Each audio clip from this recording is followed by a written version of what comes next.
In this video assignment on specialized art therapy practice, I have investigated working with looked after children. My current placement is in a school setting and with an organization that supports children excluded from mainstream education. During my placement, I gained valuable experience working with children in foster care and residential settings. I will share my experience and insights regarding therapeutic practice with looked after children in this video. Attachment theory has been central to working with adopted and foster children since 1980s, Falberg 1991. I will reflect on how early attachment experiences significantly impact the lives of looked after children and discuss how art therapy, grounded in attachment theory, can help repair relational ruptures and foster healthier connections in the future. In this video presentation, I will include an interview I conducted with a service user. For confidentiality, I will refer to her by the pseudonym Mia. Before the interview, I obtained verbal consent and steps have been taken to ensure her anonymity, including altering her name and voice.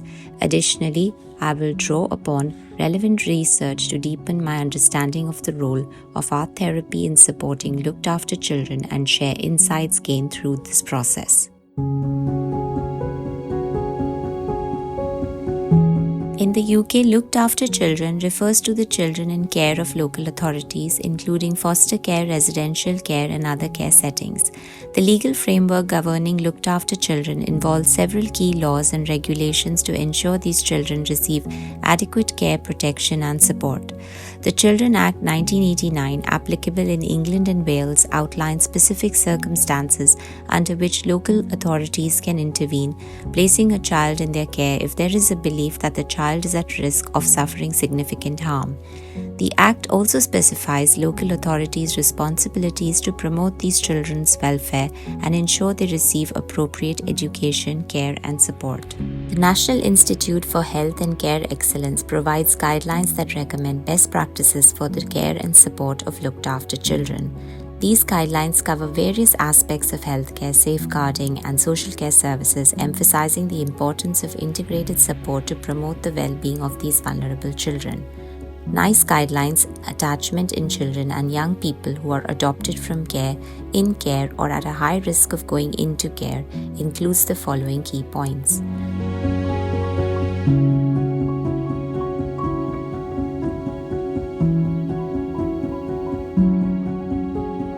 Some of the recent statistics show that as of March 2020, there are approximately 80,000 looked after children in the United Kingdom, 65% of whom entered care due to experiencing abuse or neglect. A report commissioned by the National Society for the Prevention of Cruelty to Children found that looked after children are 4 to 5 times more likely to have a diagnosable mental health condition than their peers. Research also suggests they found that about 45% of children in care have a diagnosable mental health disorder and up to 70 to 80% have a recognizable mental health concern.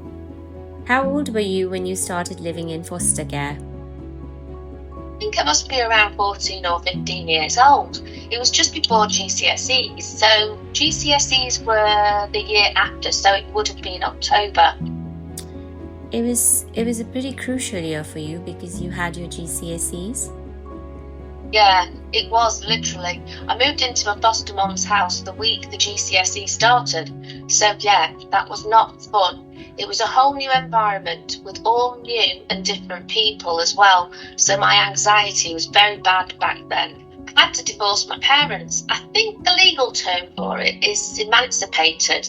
So if you take the parental rights off them, that means the child has no one.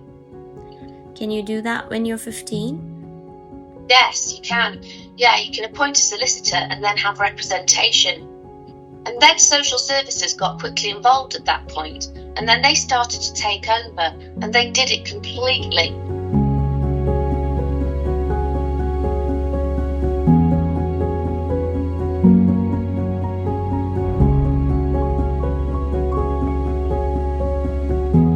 According to the National Child Traumatic Stress Network, which was established in 2000 as a part of the Children's Health, defined complex trauma in children is the exposure to multiple forms of chronic interpersonal maltreatment such as emotional, physical, and sexual abuse, emotional neglect, witnessing of domestic violence that start in early childhood that can take place either simultaneously or sequentially within the child's caregiving system. Exposure to trauma in early childhood often leads to long-term problems into adulthood. The growing research by Vander Cox states that PTSD in adults points to the significance of early childhood trauma. Childhood trauma can lead to 7 interconnected areas of impairment: attachment, biology, affect emotional regulation, dissociation, behavioral regulation, cognition, and self-concepts. Our early relationships are closely connected to the 7 domains of development. A brain that has experienced early trauma learns to survive in a threatening environment, making it difficult for individuals to function well or respond appropriately in everyday situations.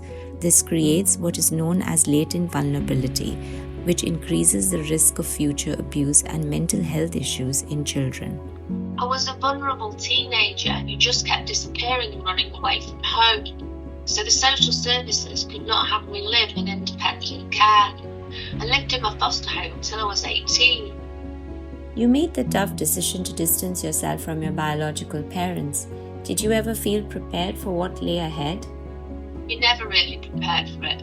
Yeah, I think when I reached a certain age, I realised that this is not what kids have to live with.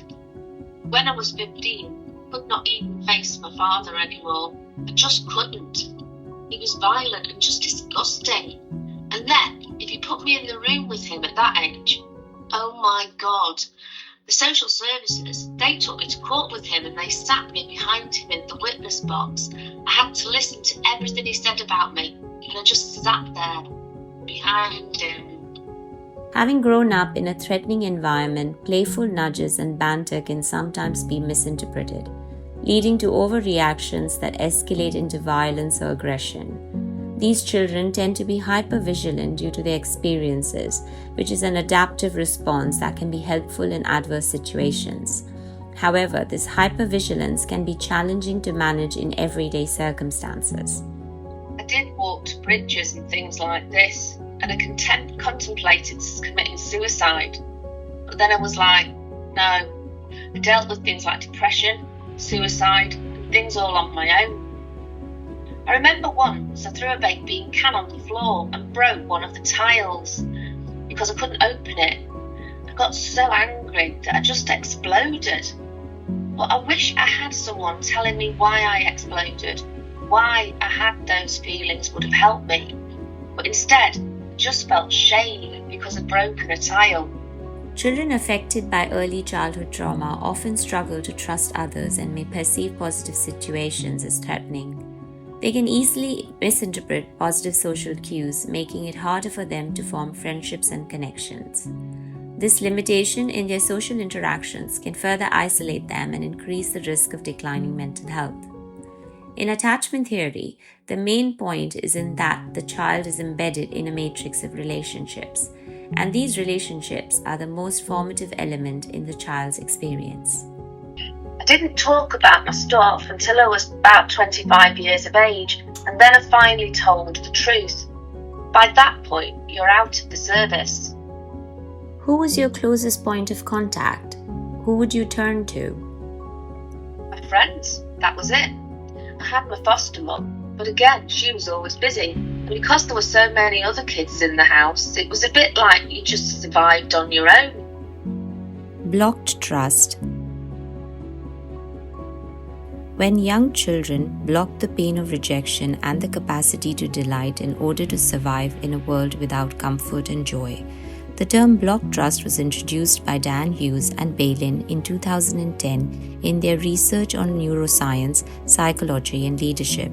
It describes situations in which an individual is unable to develop trust even when it is justified or advantageous. This inability often stems from past experiences, trauma, and neurological conditioning that fosters a persistent sense of distrust and wariness.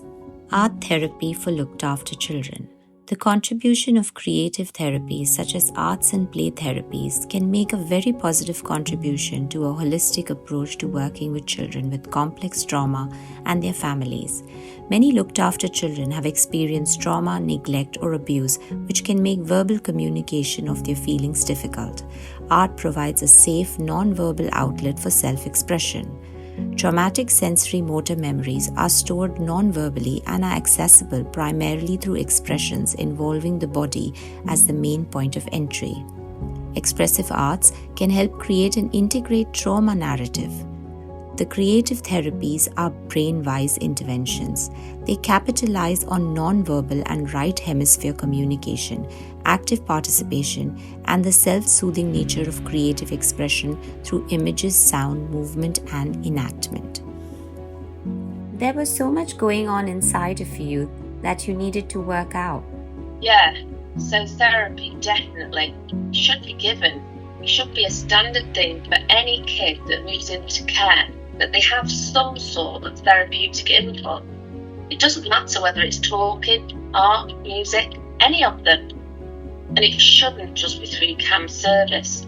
It should be just something that social services have built into them so that they can just roll it out without doing any referrals to the mental health services where they must meet specific criteria. Because kids in care surely already meet the criteria. You have been displaced from your home and you have been abused. Understanding and assessing risk when working with looked after children. Using a trauma-informed approach allows for a deeper understanding of how past experiences influence a client's current behavior. This perspective is helpful in identifying potential triggers during sessions. Caring for children often requires collaboration among various agencies, including social services, key workers, family support workers, schools, and therapists. This work also involves working alongside other healthcare professionals such as local GPs, child and adolescent mental health services, psychiatrists, and other psychologists. Sharing relevant information, updating risk plans, and attending multi-agency meetings to review care plans and risk assessments timely helps minimize future risk, while also ensuring compliance with data protection laws and adhering to the standards set by HCPC guidelines. Before any therapeutic intervention, a risk assessment is conducted to understand the client's risk and categorize them into their level of severity. Based on the client's specific circumstances, tailored strategies are implemented to minimize these risks. For instance, when working with a child in a residential home with a history of substance abuse, a key worker needs to be present during therapy sessions. This measure helps reduce the environmental risk associated with unsafe home visits. How can dyadic art therapy help? In dyadic art therapy, the therapeutic relationship is rooted in the principles of attachment and interpersonal connections, and this serves as an effective approach to meeting the needs of looked after children. The aim of dyadic art therapy is to create a safe environment for both the child and the caregiver. This safety allows them to engage in interactions with the therapist and with each other, which provides insights into their subjective experiences. This process facilitates repair work and enhances attachment security while helping the child to connect with and make sense of their past, present, and future, both cognitively and emotionally. Do you think that if someone had intervened early with your biological parents during that time you were struggling, and done some therapeutic work with you as a family, it would have helped? Not at my later stage. By that point, too much damage was done because there was other abuse going on. However, when I was 5, when I got first picked up as a child protection case, they had done the work with my parents then. Maybe all these other things that then came in my life afterwards would not have, and it would have repaired, and we would have grown up normally. So you need to get help when children are very young and as soon as they start to break apart.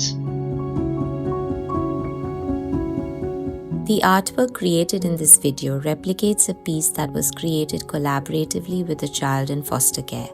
And while the original process was far messier, it felt like we were bringing order to her chaos as we painted together. My client struggled to stay within the boundaries of containment, and I could see how challenging it was for her, yet she tried her best. As Shaw aptly stated, how the mind becomes more organized is dependent on interpersonal relationships. This resonates deeply with our sessions. Our meetings often began in a state of disorganization and gradually moved towards regulation. The emerging pattern in our work led me to reflect on the concept of containment. Our shared creative space provided her with an outlet to express her lack of regulation while also making space for new, more manageable experiences. The box we created at the end of the process became more than a physical object. It symbolized a container that was jointly crafted. Within it stored much of her work, art that reflected her past trauma and abuse. In this way, the box served as a testament to her past journey and towards making sense of her present experiences and finding moments of stability within the chaos.